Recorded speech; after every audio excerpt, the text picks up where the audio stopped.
Knowing how to signal can help you avoid unnecessary accidents, and it can even save your life. You're required by law to use your turn signals to let other drivers and road users know your intentions. This includes when and for how long you should use them. Signaling is also an important grading criteria on the driving test, since improper signaling can mislead other drivers and result in an accident. Many students fail their driving test each day because they don't know how to properly use turn signals. So what exactly are turn signals, and when should you use them? We'll go through all of that today. Let's drive right in. Turn signals are amber lights on your vehicle that flash to indicate that you're about to change road positioning or make a turn. You must use your turn signals to signal your intentions whenever turning or changing direction, pulling up next to the curb, changing lanes, making a U-turn or three-point turn, entering the flow of traffic, and pulling out from a stationary position. Basically, you should always signal if it helps other drivers understand what you are about to do. However, don't make the mistake of thinking that signaling gives you the right of way over other road users. Always check your blind spot and mirrors to ensure that the lane you intend to enter is clear of traffic, even in situations where you think that there are no cars around.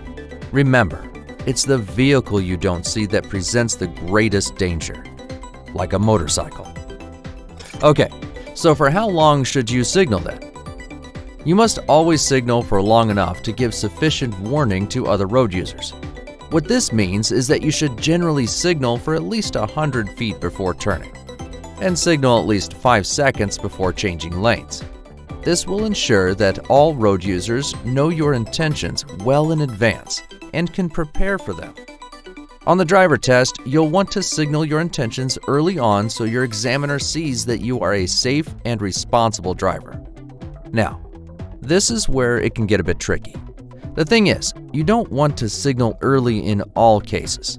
For example, it can be dangerous to signal early if there's more than one opportunity to turn. This can, for example, be at an intersection where you intend to turn after the intersection instead of making a turn in the intersection. In this case, another driver can think that you are turning in the intersection and pull out in front of you, causing a crash. Also, make sure to check your blind spots and mirrors before changing your road position. This is really important, and the examiner will notice if you don't. Blind spots are areas that can only be seen by looking over your shoulder, also known as a shoulder check. A lot of crashes occur due to drivers failing to check their blind spots before changing their road positioning. Make sure that you check your mirrors and relevant blind spots before changing your road positioning. Failure to do so will result in several point deductions on the driving test. And lastly, now that you know how to use your turn signals, don't believe that everyone else does. It can be dangerous to blindly look at turn signals as drivers forget to signal all the time, forget to turn off their signal, or just signal incorrectly. There was a study recently that concluded that almost 50% of all drivers use their turn signals incorrectly. The best way to approach this is to have patience. Wait a little bit to get some sort of confirmation, like the vehicle slowing down or starting to turn. That's it for this video. I hope you liked it. If you want to study more, press the link in the description.